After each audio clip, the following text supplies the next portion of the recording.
Hello and welcome to Lunch for the Soul, everyone. I'm Melissa Wilson with Fox 26 News. I'm the morning news anchor, also the medical reporter for Fox 26, and that allows me to meet and then introduce you to some of the most fascinating people in our country. So please, everyone, welcome Adam El Nakabe. He went from being a fitness influencer to unfortunately fighting for his life and even dying for a moment. Adam, welcome to Lunch for the Soul. Thank you for having me. I tell you what, you have quite a story to share. So let's start with what was going on with you before, because I think people who don't know you are going to be amazed at what you have been able to survive. So this is you before, and you were working out, and things were going so incredibly well. Tell me about your time and at this part of your life. This part of my life was just filled with joy. I loved always being an athlete. I loved exercising, playing sports. Basketball was my first love, and I loved going to the gym, working out, seeing how strong I can be with my guy friends, and I wanted to build a whole network, a whole career based around fitness. So I was building a fitness app that was GPS coordinated that I managed a team to code that worked globally. And in my book, I tested it for the first time in Thailand and even worked in Thailand. So it was working globally.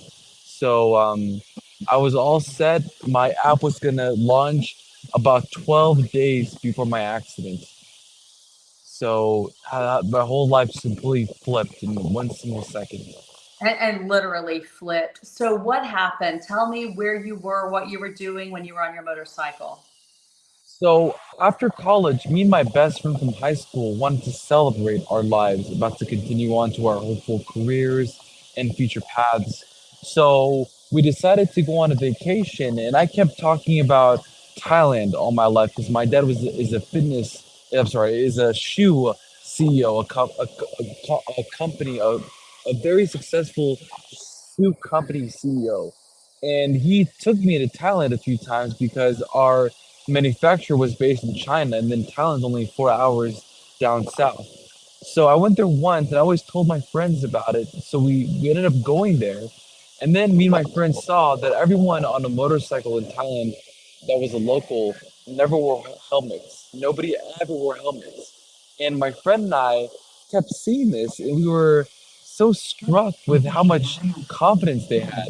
So on during our trip, we got a couple of motorcycles ourselves. We wanted to explore the island, and then we decided stupidly at the age of in our 20s that we will not wear helmets also to mimic the locals. So we mimicked the locals, and then as we were driving, my friend told me that his motorcycle felt like he was having issues with it. And I said, "Are you sure what's going on?" He's like, "Oh, it's not braking correctly, or something was not working." I said, "Renee," he said, it was Renee. I said, "Renee, you're not a motorcycle kind of guy. I have experience. I'll take over." So I took over his bike, and then lo and behold, about 15 minutes later, we don't know what happened. We don't know if the motorcycle the brakes didn't work, if I slipped, if something hit me, but I collided with something, and I fell to the floor, and I fell to the floor very harshly. Um, and then my skull hit the floor very severely, and I broke my skull. I try to picture So with that moment, and I understand you were pronounced dead. Were those EMS on the scene? Who pronounced you and said that you weren't alive for a moment? oh my God, I was in a coma for 10 days. There was surgeons, doctors, nurses, rehab specialists, eye doctors.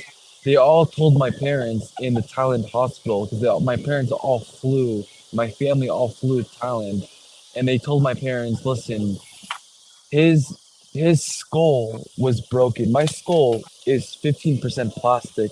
I got a cranioplasty surgery, so my skull was like this. Oil from the motorcycle that I was riding shot up into my brain, poisoning a portion of it. So I needed to have it surgically removed." a piece of it. So they told my parents that we're sorry, we have not seen. It's called the TBI, traumatic brain injury. We did not see a TBI like this and this severe. We don't think your son's gonna wake up from his coma. We don't see how it's possible. Then, about 6 days later, my family were fighting to bring me back to America for proper, medical treatments. So our medical insurance sent over an airplane with propellers, and it was not sufficient enough. We had to land in Taiwan, and then I woke up 4 days later, basically. It's just so much to go through. I cannot even imagine being your parents and how horrifying that was for them. I know you're a man of faith. At what point did you wake up and realize that you were going to survive, but you had the fight of your life ahead of you to get your life back? I always say this, I was living in a dream state. I keep saying this in my book. My life became a dream. I mean, I was the strongest guy in the gym in the city. I was this top level fitness guy, this super strong guy. And now I'm showing up at the gym wearing a helmet for protection because I had no skull. I have a cane. I had a wheelchair. My mother had to come with me. In my book, my very first time going to the gym, returning to the gym, the front desk said to my mother, they said, "Are you sure he can be in a gym? Is it going to be safe for him?" It was stunning. It was stunning, the words that were said about me to my parents. And you refused that fate, right? So they told your parents, most doctors thought you'd be in a vegetative type state. In other words, you would never walk or maybe even talk or feed yourself again. How did you overcome that? You know, the way I overcame it is the same reason why I wrote this book and I'm writing this book series to everyone. I want to tell people and everyone that no matter what you're diagnosed with, no matter what treachery or challenge or tragedy you may be going through, whether it's physical, mental, relationships, familial, whatever it may be, you can never give up. Don't ever give up because when you give up, you are basically just throwing down the towel. And I would push everyone to say, don't ever, no matter who says to you, you can't do this, you can't recover, you can't get this job, you can't build this family, you can never have this house. Don't ever listen to the naysayers because the brain, the human brain, and the human body, no matter how efficient we are with technology and where we currently are with our abilities as a human race, we don't know the potential of a human being, of a human's. If a human desires something with a goal and they don't give up, you'll be absolutely amazed at what you can accomplish, no matter where you are in your life, no matter how little education, little money, little skills, no matter what you have that you're going through or have as your assistant, don't ever give up. You have to always push through, always. That is so huge. And I feel like you can help anybody, but when we think about the fact that almost 3 million people suffer a TBI every single year, then we have got millions upon millions of people who need to hear this right now. Their families need to hear this, that you can be an overcomer. So let's talk about your book. So rebuilding Adam, the tragedy, and it was such a tragedy. At what point do you feel like your brain was strong enough to be able to not only process words, but to be able to think clearly enough to write them down and to create this book? It's really cool because I grew up in basketball, so I'm a stats guy. I love seeing stats like points, rebounds. So every single chapter in my book starts with five stats: my mental ability, my current age, my current cognitive age, my left arm being paralyzed, the percentage of it being paralyzed, my left leg being paralyzed, the percentage, my attainments, and the sources. Basically, who helped me get this information out? Because the first 30% of my book, I have no memory. I don't know what is going on. These were all stories that were told to me by my parents, my family. or whoever. But about a year and a half later, it took me to form the ability to actually take a hold of my life and be independent again. So about a year. Yeah. If you think about it in the scheme of things, it's not very long considering how far you came in that amount of time. I love that Yeah. you're sharing your testimony just to make people realize that the human spirit can be so strong when you let it be, right? You just have to have the faith that you can pull it off. The one thing that I want to say is that when people have to recover or have to build a business or a relationship or a family, they always think that I need to be a rocket flying to space. I need to have one big bombastic day taking me from zero to 1,000. And what I keep saying to people that my recovery did not happen that way. My recovery did not go from zero to 1,000. My recovery went from zero to zero point 0.1, 0.2, 0.3. I was like a car coasting along the country, going nice and smoothly. Slowly but surely, though, things. I apologize for the baby. Oh, it's That okay. I apologize that people need to understand that you're not going to be this magnificent cowboy from 0 to 100. You have to be patient with yourself and show gratitude and understand that you are recovering and life is a journey, not a destination. You have Mhm. to expect life to grow with you in your recovery as well. The thing I think with a TBI or this brain injury is that it just steals so much from you. And I think it's hard enough for someone who's reasonably fit. But for somebody like you, where you knew your body in and out in order to be able to get it that way in a gym, it seems like it would be even a bit more devastating. What have you done to overcome that? Have you been able to rebuild quite a bit? You know, the best thing that I can say is that I may not be able to do what I was doing. I was bench pressing 300 pounds. I was holding 140-pound dumbbells on each side of my arm. Now I can't do 1/10 of that. But what helps me personally is that I still exercise. I still do the things that I love. I still travel like I am now. I still go to the gym. I still play sports. I still go swimming. I play tennis.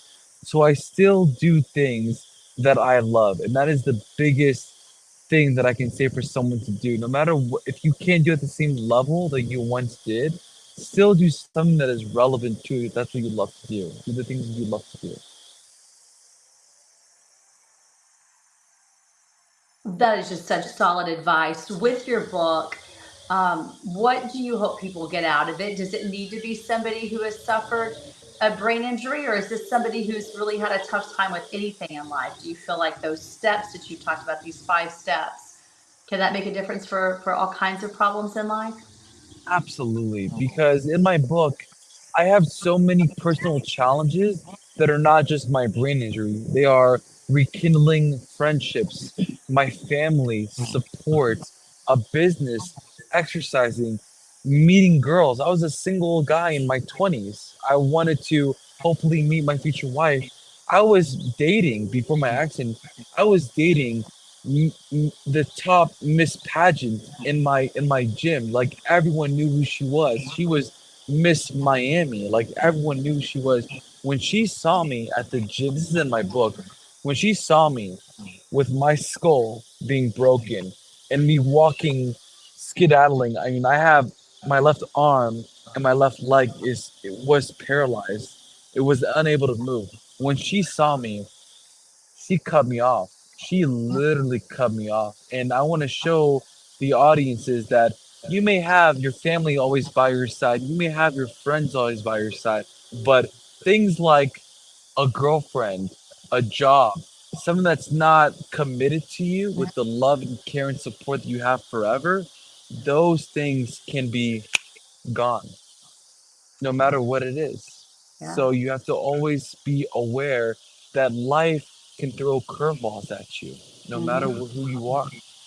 You know, And look how you've been able to pick it up. So what is that personal life like for you now? now my life is really great. I'm an architect of my own life. I can I set forth new goals. I now understand that I'm not going to be a fitness influencer anymore, but I'm not going to motivate people to exercise and to live a healthy life in a fitness type way, but I'm going to lead people and show them that my journey from the almost dead is a way to motivate them still and inspire them to be the best that they can be. Wow. I mean, Yeah. that is it's so beautifully stated. You are so strong, Adam. Let's talk a little more about your faith. How did you use that when some days had to seem unbearable, I'm sure. There were some days where, like everyone else, I just wanted to give up. I didn't want to get out of bed. I mean, Mhm. in my book, my story, my biggest hurdle of the day was the second my feet touched the floor from my bed. I had to put on my socks with one hand. Putting on your socks with one hand may sound easy. It may sound not very difficult, not an algorithm you're trying to do, but when you put on your socks every single day with one arm, with one hand, it really builds up. It really gets difficult. I mean, imagine waking up, you have to dress yourself with one arm, put on your shoes, brush your teeth, make breakfast, drive your car, hold your laptop at work, type with one hand on a laptop. It really builds. And and I had many days that I just wanted to give up, but I believed in my life. I believed in myself that wanted to I wanted to pay back my parents and my family and my my religion, my God, my whoever I was helping that was helping me live a better life. I wanted to show the world and the universe that I'm still able, that I survived for a reason, and that's what I strive for every day to Mhm. fulfill that. It almost seems, and it's certainly it's a sad change that you went from starting to do this app in your dream to having to backtrack and figure out a new plan. But I tell you what, it seems like it's almost more meaningful now. Your message. Do you feel that way? That everything happens for a reason, and instead of now just getting people fit and they're physically fit, it seems like we've got a lot of mind fitness going on here, right? You know, this is not exactly the way I would have gone about things. I'm sorry for the wind. I know it's windy all of a sudden, but I would have not gone the way that it had gone. I Hmm. do miss my old life. I do miss my old capabilities, Hmm. but I keep being told that this is for a reason, and I've been to a lot of rehab centers. I've been to a lot I across bet. states and countries even, and I see people that these days, when you are thrown off your usual, like your social media, your popularity, your circle of friends, when they're placed in the corner, people are so easy to give up because they don't want to deal with it. But myself, I have I have no choice. I have only one body. I can't go to the UPS store and return it. So I want to show people no matter how low you may be feeling right now in your very seat, no matter how low you may be feeling, with no matter what is going on with your life, just don't give up. Don't give up. If it's just little by little, you may be tired. You may have a family. You may have school. You may have a job. I understand that. I respect that. But don't give up on yourself because if you give up, there's no light at the end of that tunnel because I've been there. And don't do it. You have to pull through little by little. It's not a rocket ship. Remember this always. It's a nice car coasting slowly but surely to Yeah. the end point. So thankful for you to be able to share this, and I have goosebumps because it's such a powerful message for people for whatever reason or whatever drama is going on. I feel like people are going to want to hear a whole lot more from you. So let's talk about where they can find out more about your book, about what's going on. You have a website that has a lot of videos that show everything you went through, right? Yes. Yes, it was very hard for me to see them again. My Yeah. when I was writing my book and putting together my story, there was a lot of footage. I mean, I was in a coma. I didn't take any of this stuff. My Mhm. father did because my father believed in his son. In my book, he's fighting the rehab therapist. He's fighting the insurance hospitals for for for airplanes to be sent to Taiwan for us. He lifts me in a bed. I was in a coma. He lifts me in a bed where they lift the food up to the airplanes. There's all these stories in my book. I'm in an oxygen chamber. I get stem cells. I'm placed upside down. Stem cells get shot up to my brain, my nasal cavity through a 9-inch long needle. Yeah, I took 125 oxygen chamber sessions that my father made me go to, wearing my helmet. My father and my family and my God and my faith and my friends, they all didn't give up on me. So that's why I feel ever so loving to show them that Adam survived. He's gonna live the best life that he can, and he's gonna commit to all of you and be so thankful for all of you. So back to your question, I'm sorry. Yes, so my website where all this information is on is called strive2defy.com. So you have to strive to defy the odds, defy what is said about you. You don't have enough education, enough money, enough passion, enough skill, whatever. Strive2defy.com. And then we can also find you on everything social media. So we can find you on Instagram, YouTube. I Yeah. have some of your handles here that I'm showing everybody. So that's easy to find you there. Yes. Adam, you are an incredible young man. You're such a fighter. Thank you so much for sharing everything that you've been going through. It's just truly an honor to be able to share Lunch for the Soul with you. So thank you for that, and only continued success for you from this day on, like you've already done before. Thank you so much for having me. I really appreciate it. Okay, well, I hope we will see you again. Keep us up to date. All right. It's coming. It's coming one day at a time, right? Coasting. Coasting. Okay, I love it. Thank you again. Thank you for having And me.